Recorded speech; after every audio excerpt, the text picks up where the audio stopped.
Welcome back to another edition of the Saturday to Sunday Football Podcast. I am Paul Perdichizzi, and thank you for joining me as always. I hope everyone had a great Memorial Day weekend. If you have missed any of the recent Saturday Sunday Football podcasts, I have my updated Dynasty Rookie rankings, which I've even made more updates since that podcast. If you want to check them out, head over to the Premium Notebooks and check out my Dynasty Rookie rankings. I have now done 3 of my own Dynasty Rookie rankings, and there is nothing that moves the needle more for me in my rankings than when I am held to the fire and have to make the draft picks. So even since that last podcast, I've made new updates. You can check them out in the rankings notebook if you have it. If not, you can get over to Saturday Sunday Football, still purchase that and get the up-to-the-minute Dynasty Rookie rankings. We've had team-by-team recap episodes. We've had an IDP rookie ranking show. And then obviously we had all the recap episodes the weekend of the NFL draft. Excited tonight because we haven't talked about some of these guys in months. And tonight I'm talking about my favorite UDFA rookies who went undrafted but have signed with teams, going to get an opportunity. We know it's a long shot. But there are some guys in some intriguing spots that I think if you're in really deep dynasty leagues, or if not, and that have taxi squads, if not, create your watch list and have those guys there monitoring news throughout training camp and preseason, because there's a couple interesting guys that I think you'll see a few of these guys potentially make some noise. And who knows, down the line, they could have some fantasy relevance for sure. This was a really deep draft. So some guys went undrafted who I don't think we were expecting to go undrafted, which means there were some really talented players in the UDFA portion of this. So I think right now you got to make sure you have your pulse on some of these guys, because I think some of these guys could be guys that we need to know down the line. And we got to make sure that we are familiar with some of these guys who did not get drafted. So we're going right into it. I'm going to start tonight with the wide receiver prospects. I think that's where the most interesting is in terms of some guys we really got to know. And let's start at the top, the most obvious one, the number one UDFA prospect. I think you got to be ready to either draft in your rookie drafts, get on your taxi squad, or have on your watch list, raring to go. It's Xavier Restrepo out of Miami. He goes undrafted because the poor 40 time. Tennessee scoops him up as a UDFA. He goes back and gets to play with his boy Cam Ward now. We know he's undersized. We know the athleticism in the pre-draft months wasn't good. But we're talking about a guy with big-time production, had no issue creating separation in college. I think he's got very good movement skills, footwork, separation quickness, really good understanding of route concepts, getting in and out of his break. He's got yak ability, he's got agility and change of directions in the open field, and he's a really good hands. I think he could develop into a starting slot wide receiver. We know why he went undrafted, but I think there's a major opportunity and opening there with the Titans, and he's a guy that we all got to have on our radar sooner rather than later. Could be a little bit of a PPR cheat code. My second wide receiver that I would have on my radar and potentially draft in really deep dynasty leagues with a lot of taxi squads would be Nick Nash out of San Jose State, went to the Falcons, former quarterback turned wide receiver, had elite production at San Jose State this year. The athleticism is only average. The movement skills are only average, but he's got big time leaping ability. He can high point. He's got good ball skills. He's got good body control. He's got good play strength, a lot of competitive toughness. I think he's a depth slot wide receiver with some upside traits as he's still transitioning fully to learning the wide receiver game. When I'm intrigued with that landing spot, yeah, we know they have Darnell Mooney. We know they have obviously Drake London, but they don't have anything else established. Kyle Pitts seems like he's on the outskirts there as another major weapon that never materialized. So there's an opportunity for somebody as a UDFA. And I think Nick Nash is a very intriguing prospect that I would want to have on my deep dynasty leagues, on my taxi squad, and keep a close eye on how he looks in training camp, preseason. He might not be a guy for this year, but maybe a guy as he harnesses those skills could be a guy down the line that we want to know. Next up at the wide receiver position is Isaiah Nayer out of Nebraska. I was intrigued with him. He ended up with San Francisco. Great size and frame. He's got big time athleticism, movement skills. He's got straight line speed, burst, and acceleration. He's got great length and catch radius. He's a depth developmental outside vertical wide receiver. But San Francisco's in a weird thing right now at their wide receivers, right? Debo's gone. What do we know about Ayuk coming back from injury? That whole situation was weird prior to them signing there. Obviously, they got Ricky Pearsall. Juwan Jennings came out of nowhere last year to develop. But after those two and the unknown of Brandon Ayuk, there's an opportunity there for somebody to emerge. And I think Isaiah Nayer has a very interesting developmental skill set there that's very different than what they have on the roster. They don't have that guy with big time size, frame, athletic. I think they can get more out of him, and he's a really interesting developmental wide receiver prospect. Next up, a guy that I was stunned when drafted. I thought Restrepo, Nash, and Nayer were all getting drafted. Another guy who I thought was getting drafted was Elijah Badger out of Florida. Average size and frame, but he's got good athleticism, movement skills, yak ability. He's got good hands, ball skills, and body control with the ability to adjust. He can extend and high point the football. He's got big-time return skills. I love those players that have big-time return skills. It shows that they can make things happen in the open field. Now, yes, he ends up in Kansas City. We know. Rashee Rice, last year's first-round pick, Xavier Worthy. They have Hollywood Brown for a year. Kelsey's a year older. They have a lot. They drafted Jalen Royals in round 4. But if Hollywood Brown is not on the team next year, there's an opportunity for, I think, a UDFA to materialize within a year that maybe he starts out as the 6th wide receiver on the practice squad. But who's to say in a year from now, if he can live up to how good he was in college, he could maybe work his way into a 4th wide receiver spot. And then we'll see. I like Jalen Royals better than Elijah Badger, but they're both rookies. They're both coming in the same year. If Elijah Badger just outplayed, it wasn't like Jalen Royal had major draft capital. He was a 4th round pick. So it's not like it's a 1st or a 2nd rounder. If Elijah Badger plays really well, he could leapfrog Jalen Royals sooner rather than later. They're not going to stay committed to a 4th round pick very long if somebody's out playing them. And then you think about that situation. Rashee Rice has had some off the field issues. We'll see what happens there. And Hollywood Brown probably gone after the year. So there's an opportunity there more than people might think. And when you're talking about Andy Reid and Patrick Mahomes, it's an offense you want stock in. It's the reason why we're always intrigued by these wide receivers that end up in Kansas City. And I think Elijah Badger is one that we should have on our radar as a UDFA who landed in Kansas City. Next up, Ja'Cory Brooks out of Louisville ended up signing with the Commanders as a UDFA, former big-time recruit. Started out, I believe it was at Alabama, went to Louisville. Good size, average frame. Athleticism is probably just average to above average, but he's got good length, good body control, good ball skills, shows the ability to adjust and high point to the football, can win contested catches. To me, he's a depth outside wide receiver. But what's intriguing is the landing spot, right? Terry McLaurin is a little bit older than you might realize. He's still got plenty of good football left. They traded for Deebo Samuel, but he's definitely on the latter part of his career as well. We'll see if he can overcome the injuries that have kind of slowed him down. So you look at this, they drafted Jalen Lane in the 4th round. He's an interesting player, a guy that I'm high on, but it's not like this depth chart is so deep that a UDFA can't make the roster and potentially work his way up. And when you're talking about the Commanders offense, you're talking about Jaden Daniels, you want stock in that pass catcher group too moving forward. And Ja'Cory Brooks is just an interesting. All these guys are lotto tickets. We're talking about lotto tickets. Some might have a little bit more upside than others, but they are all lotto tickets. We know that of all the names I'm talking about, if 2 or 3 ever become fantasy viable, that's probably a lot. But think about the edge that could give you in your dynasty leagues if you're at the forefront of having this guy. Think about if you had Victor Cruz sitting somewhere on your taxi squad when he went off for the Giants, or Miles Austin. I know I'm going back to the Cowboys, right? These are guys that have materialized. So we've seen instances where guys have really became fantasy viability. If you can get that is a major leg up at no cost. So these are just guys to keep in really deep leagues or have at the forefront of your watch list.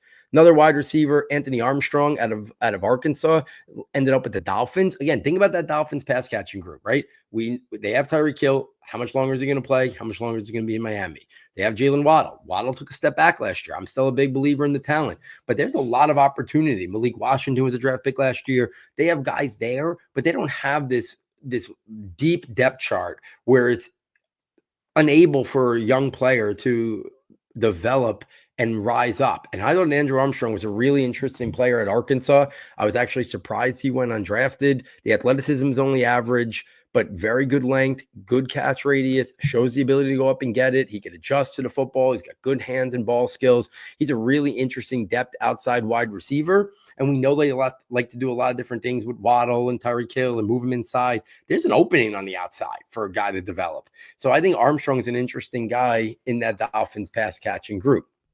A couple other guys that I want to talk about. If we go to Dallas, Trayshawn Holden out of Oregon. He had a chance to get drafted late, average athleticism and speed, but he's got really good play strength, toughness, physicality, good footwork, route running, understanding of route concepts, depth inside, outside, wide receiver. Dallas, we know they traded for George Pickens. They have CeeDee Lamb. But besides that, there is a lot of room for someone else to materialize in that Dallas Cowboys wide receiver room. George Pickens isn't signed past this year. So there's a lot of unknown in that. So when you're talking about good passing offenses, unknown depth charts, those are the guys we kind of want to attack in these UDFA prospects that I think are interesting. Take this to a couple other UDFA wide receivers, a trio of guys who signed with my team, the Giants. Antoine Juice Wells out of Ole Miss, Daquan Felton out of Virginia Tech, Bo Collins out of Notre Dame. All of these guys were former big-time recruits. Once upon a time, these guys did not look like they were ticketed for UDFA. All are intriguing. I'm going to go through them one at a time, but they end up at the Giants.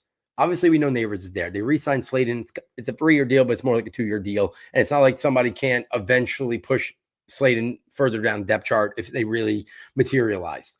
Wan'Dale Robinson's a small slot wide receiver entering the last year of his contract. Jalen Hyatt has not materialized at all. He's the 4th wide receiver right now. Someone could easily leapfrog Jalen Hyatt to take that wide receiver 4 duties. So here in comes this trio of wide receivers. Let's start with Antoine Juice Wells. Once upon a time, this guy looked like he was ticketed for round 1 or round 2.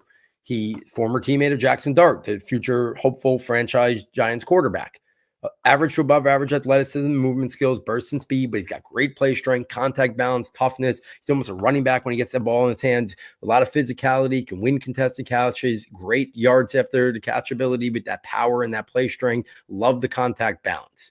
Daquan Felton, thought he was going to get drafted. Great size and frame, big-time athleticism, straight line speed, acceleration, and burst to attack and win vertically. He's got big-time length and catch radius. He can go up and high-point it. Depth outside vertical wide receiver, but upside in terms of physical traits. And then Bo Collins out of Notre Dame, formerly of Clemson, very good size and frame. Good athleticism, speed, quickness, and route running for a man his size. Good body control, play strength, and physicality. He's got good length and catch radius with the ability to high point and adjust. Some ball skills and drop issues have hurt him a little bit, but they did give him, I think, the most money of those 3 UDFA pings. So we'll see if that matters at all when it comes to making the team. But I think there's a real chance that one of these 3 wide receivers, the Giants attack the UDFA period aggressively. I think they're hoping to find one guy that can make the roster and go from there. So it's going to be interesting to see out of Wells, Felton, and Collins, do any of those guys make the roster and potentially have an opportunity to work their way up the depth chart. Another guy, Theo Weiss out of Missouri. He ended up with Miami. Talked about Armstrong before as well. Theo Weiss, another guy, average athleticism, good movement skills, good yak ability, footwork, and separation quickness. I love the body control, ball skills, catch radius, and length, the ability to high point, depth, outside wide receiver. Theo Weiss felt like he was in college for like 7 years. Former big-time recruit, I think was at Oklahoma. Worked his way through there, eventually to Missouri. Again, that Miami, we talked about it with Armstrong before. There's an opportunity for somebody to materialize in Miami down the line. So you want to attack those spots that there's an opportunity. Another opportunity, Rock Taylor out of Memphis. He went to Pittsburgh. Pittsburgh since the draft has traded George Pickens. There's a wide open depth chart there at the wide receiver position after DK Metcalf. Some other young guys there, some veterans. But there's an opportunity. So Rock Taylor was at the combine, good size and frame, average athleticism and speed. He's got good length, catch radius, play strength, and physicality. I love his ability to win contested catches, the ball skills and body control there. He's a depth outside wide receiver. So those are probably the guys I'm most intrigued with, but there are other guys at the wide receiver position. Jacoby George, the speedster who ended up with Carolina. Kobe Hudson out of UCF also ended up with Carolina. Jackson Meeks of Syracuse had a monster year for Syracuse, former Georgia recruit. He ended up with Detroit. Josh Kelly ended up with Texas from Texas Tech, ended up with Dallas. We talked about Dallas before with Trayshawn Holden. Also have Josh Kelly there. Daniel Jackson of Minnesota ended up in Houston. These are a couple other guys. Efton Chisholm III, the quick slot wide receiver out of Eastern Washington, ended up with the Patriots. And Will Shepard out of Colorado ended up with Tampa Bay. Obviously a very crowded depth chart there. but Will Shepherd, an intriguing player nonetheless. So those are the top wide receivers, and a couple other names that I would also be following closely in the training camp and preseason to see if any of those guys are worthy of keeping on your taxi squad, picking up and putting on your taxi squad, or continue to monitor on your watch list. Let's take this to the tight end position. Tight end position is a couple interesting names, and I'm really intrigued with 3 of them. Let's go in order. Joshua Simon out of South Carolina ended up with Atlanta.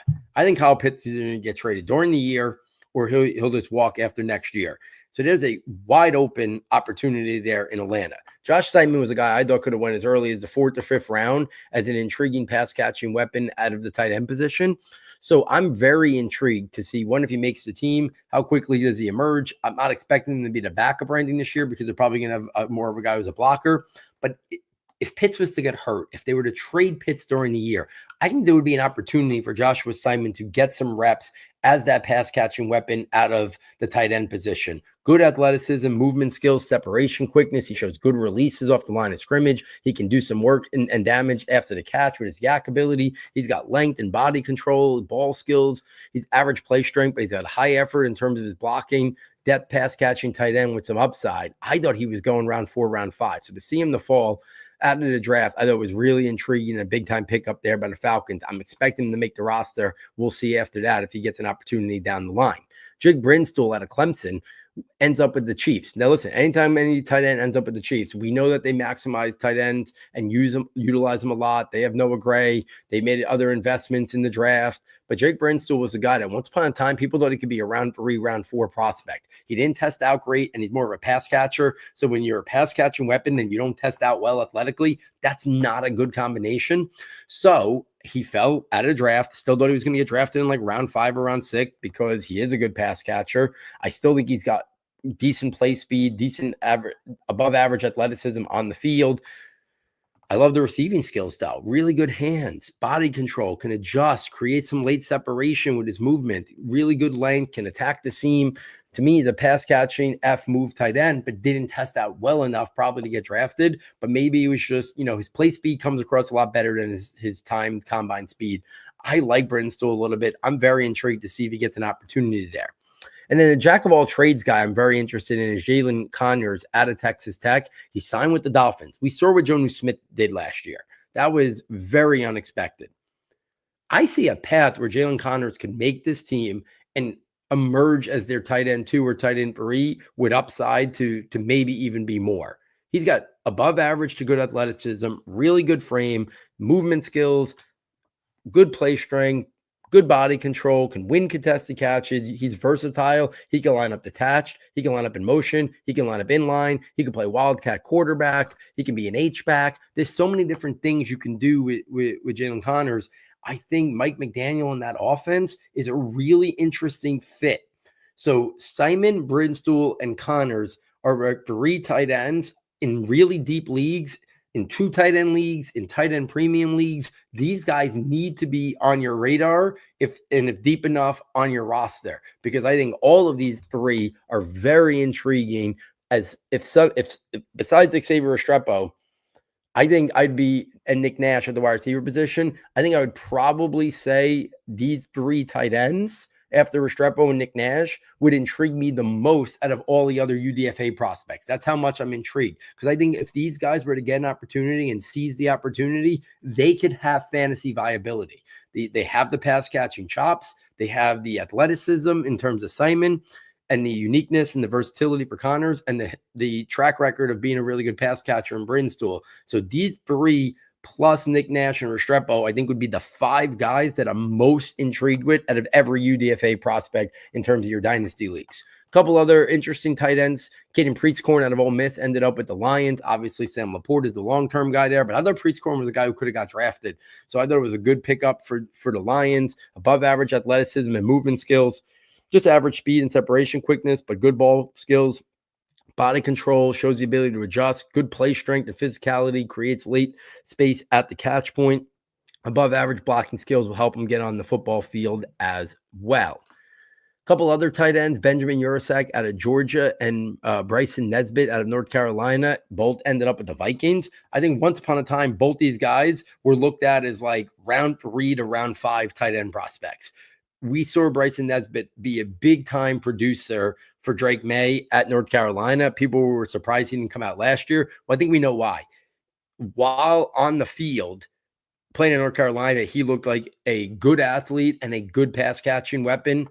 He was a good pass catching option, but a very poor athlete. And as I mentioned before, when you're a pass catching tight end, but a thin frame like Bridenstool and Nesbitt, if you test out poorly, that doesn't bode well. Teams are not looking for outliers at the tight end position who don't have big time athleticism, but that's their bread and butter.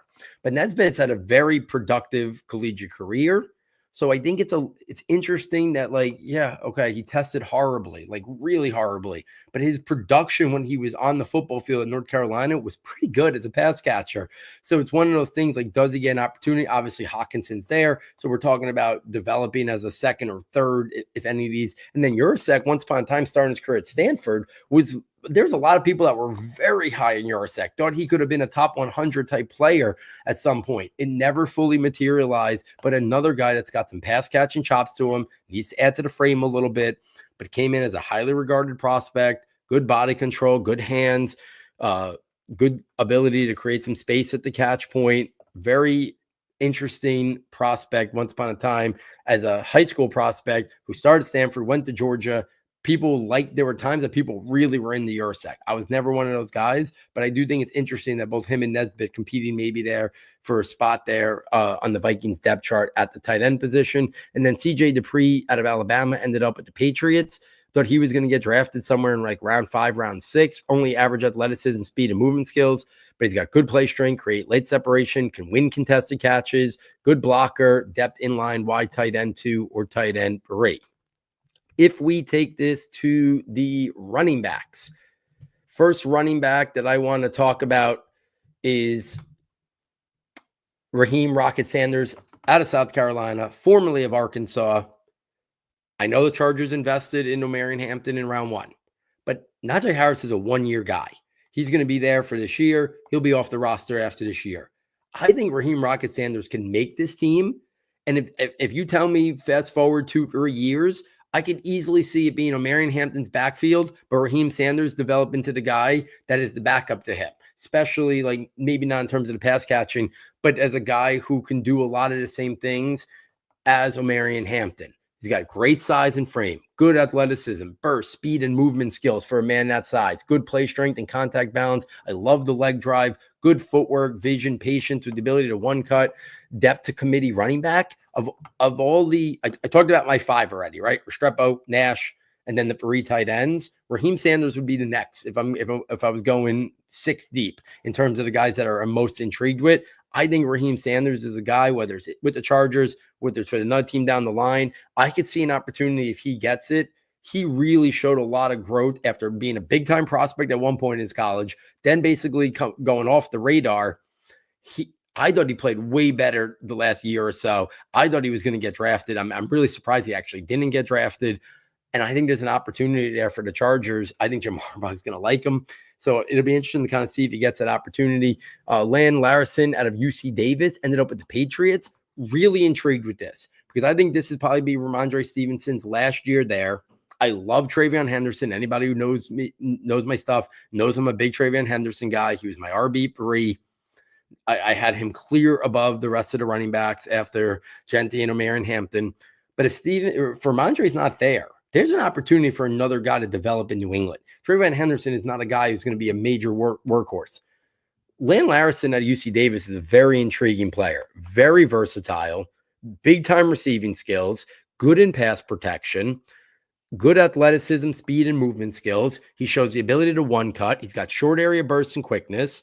Obviously, coming from a lower level and a deep running back draft. And even in a deep running back draft, I thought he had a real shot to get drafted in round 6 or round 7. If it wasn't such a deep draft, I think in a normal year, he's definitely getting drafted based on that versatility and the pass catching upside. I could see a scenario where he carves out a role for himself down the line in this Patriots offense. I don't think it's going to be this year, but I think he makes the team. And I just keep that name in the back of your head. Most people don't know who he is, coming from a small school, but Lane Larison is an interesting guy out of UC Davis. A couple other running backs. Donovan Edwards out of Michigan to the Jets. Now, I know they have Breece Hall. Braylon Allen, another young guy they drafted last year as well. They have a lot of guys. But there's been some rumblings about Breece Hall. Would they potentially move him? I think that would be crazy, but we've seen crazy things happen all before. Donovan Edwards, once upon a time, was on the trajectory to be a top 50 running back prospect in the NFL draft. And then things kind of just fell apart for him at the back tenure of his Michigan career. But this is a guy who's got big time athleticism, speed, acceleration, and burst, quick feet, good play strength, contact balance, good receiving ability, which I think that's going to be his bread and butter, his calling card at the next level. He's got a lot of things to work on: the vision, the patience, the natural run instincts. But if you get him in space, if you get him the ball as a pass catcher, I think there's a path for him making the team and being a very intriguing space player, change of pace guy. And if they ever were to trade Breece Hall, could I see him developing in some way in that backfield pairing with Braylon Allen and the other guys they have there? I could. And if it's not with the Jets and they do keep Breece Hall, I could see him cutting loose somewhere and maybe him ending up somewhere else. The athleticism and the receiving ability and the open field space player make me intrigued with him. The other side of this, really intrigued with Marcus Yarns out of University of Delaware. Ends up with the Saints. I don't envision a scenario where Alvin Kamara is with the Saints for much longer. It just seems like it would be bad football business. You're rebuilding. You're not winning anything over the next couple of years. If a team during the year needs a running back and comes calling and offers a third-round pick, you got to take that. So, yes, they drafted Devin Neal in the 6th round, but Devin Neal doesn't offer what Marcus Yarns does. Big-time athleticism, movement skills, speed and burst. He's got lateral quickness, agility, footwork, change of direction skills. He's got good receiving skills, change of pace or receiving back, best in an outside zone scheme. Brashard Smith got drafted by the Chiefs in the 7th round. I thought he was a 4th-round player. Marcus Yarns goes undrafted. I thought he was a round 6, round 7 player. But there's a lot of similarities in him and Brashard Smith's game. And it could easily have been Marcus Yarns getting drafted by the Chiefs and Brashard Smith getting, a UDFA. Their skill sets are pretty comparable. And if he didn't play at the University of Delaware and he did what he did at Ohio State or, Texas Tech or Texas, I think he probably is drafted. But he did it at University of Delaware, which is my alma mater, by the way. But take that out of this for a second. I just think his skill set is very intriguing.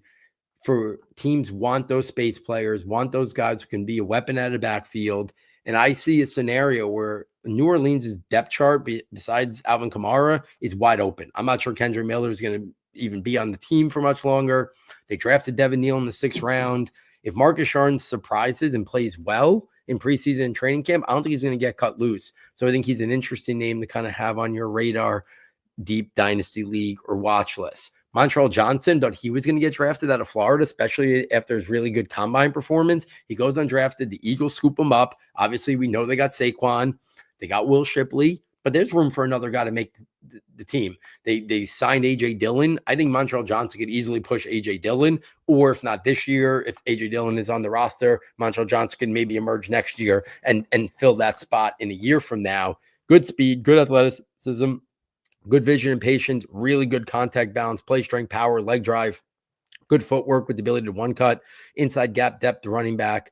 I think he can push A.J. Dillon off the roster right now. That's how much I'm intrigued with Montreal Johnson in that landing spot behind that offensive line. I think he's an interesting guy. And then a couple other guys I just want to make note of. USS Bentley, the 4th out of Ole Miss. He ended up with the Colts. Keep him on the back of your radar. Good pass, good athleticism, speed, movement skills, average receiving skills. He's got some return ability. He's got some good footwork. Jaquindon Jackson out of Arkansas ended up at Jacksonville. Jacksonville seems to be revamping that entire running back room. They drafted Bashal Tudin. They drafted LaQuint Allen. They also signed Jaquindon Jackson. It's going to be hard for him to make that roster, but let's see. Maybe they trade Travis Etienne. Maybe they move Tank Bigsby.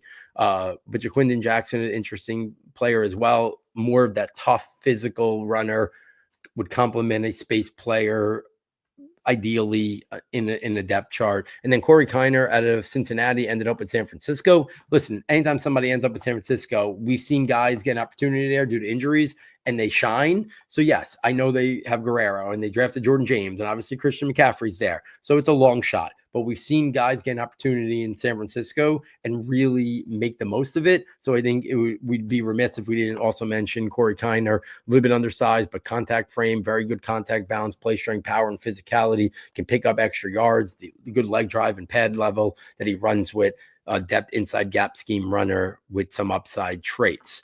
So there it is, guys, my UDFA wide receivers, tight ends, and running backs that I think you want to either have on your watch list, have on your taxi squads in really deep dynasty leagues, and just be ready to pounce on these guys. Most of these guys I talked about today could have been drafted in the 2025 NFL draft. I think many of them would have been if it wasn't such a strong running back group, if we didn't have such a strong tight end group at the top. This was a great tight end class. This was a great running back class.